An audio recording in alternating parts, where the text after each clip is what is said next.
is my Planet Coaster 2 theme park right now, and although it's really unfinished, I wanted to show you guys what it looks like so far.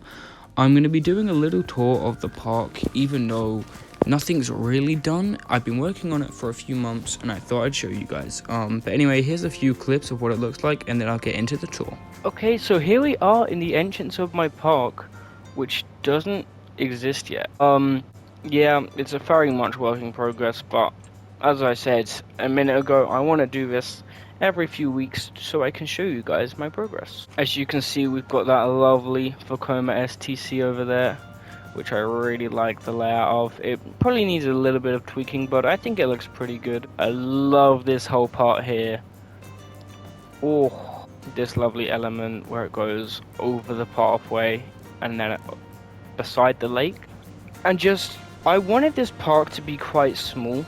There was only going to be the one indoor coaster, the launch coaster, the inverted coaster, the dive coaster.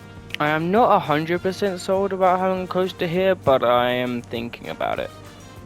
But let's go on a walk around the park, starting from here, which is the most unthemed section of the park. And you get a really nice view, or it's just going up the top hat now, of the Vekoma multi-launch. Very much inspired off of Abyssus at Energylandia. It looks really nice.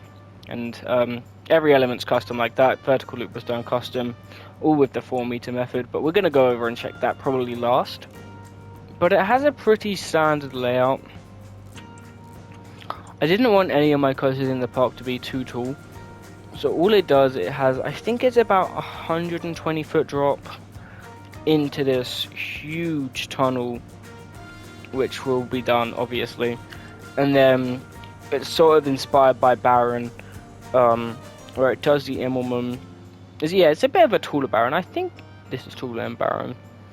But it does the Immelman and then into the 0G roll. And then here it is now. I'll just show you it whilst it's actually going around the track. Yeah, it does that really nice drop into the tunnel. Immelman. I really like the layout. Into that 0G roll.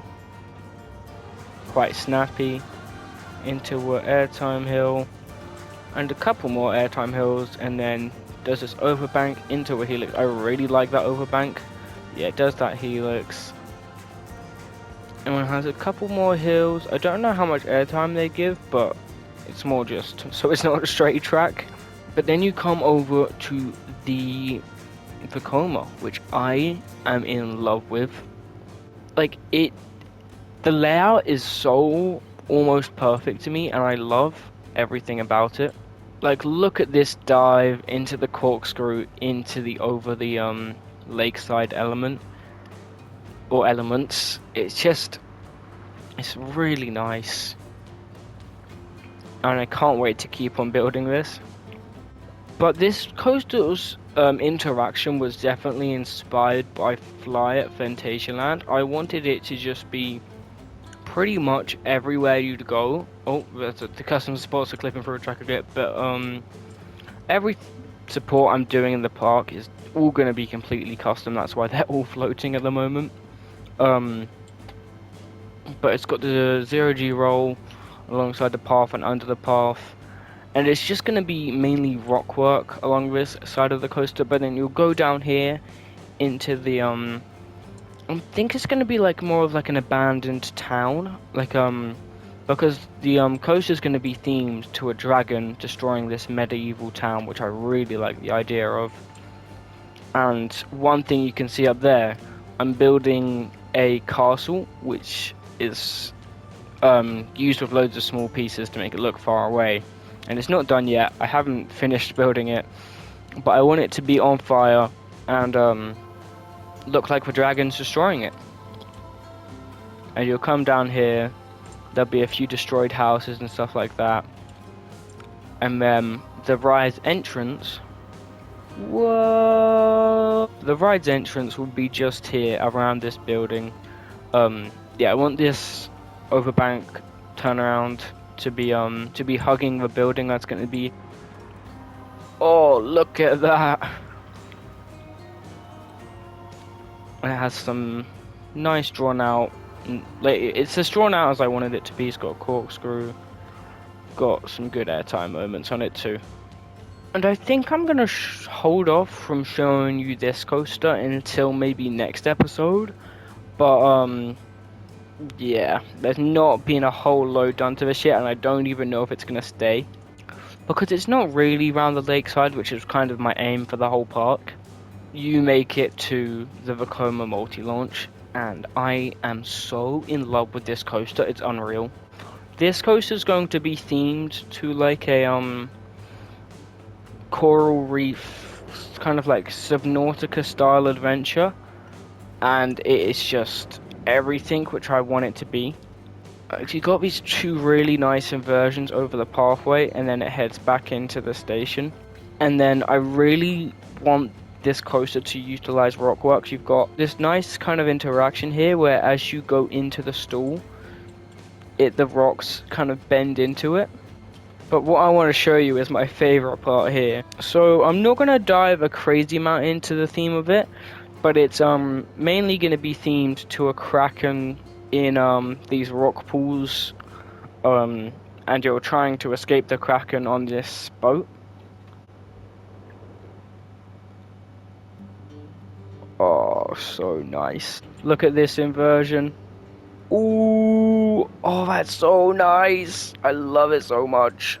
And then into that stall. Oh, I'm in love with this coaster. And obviously you've got that really nice view of the other coasters. But this coaster so far, the theming I've done, is just everything I want it to be. It starts with this really nice dive, which is going to be indoor, which is so slow and drawn out, where then you'll head outside here and go into your first launch with some nice little airtime pops into this really sharp 0G roll, where you'll come past the ride's entrance, which is just over there, in through the rockwork and over the pathway. Oh, I love it so much. Do some more elements which aren't really going to be interacting with the pathway, but then you're going to head through this really crazy inversion. Whoa, it is so cool. Wait till you guys see it at nighttime. Give you guys a little sneak peek. Like, it is just so eerie down here. You've got some sort of monster down there, which I'm not going to explain yet. You've got that really cool Kraken entrance sign. Oh, here it comes. Oh, yes, look at that. And then just as it comes through that inversion. Oh. And moving back round to the front of the park, we've got what's only really just been started on. But you've got this mansion front facade, which is obviously very clearly inspired by Monsters Unchained at Epic Universe. But once you go into the coaster, which is going to be indoors, oh, there we go. It's going to be a layout which I saw inspired by Thrill Riders coasters, if you've seen that video.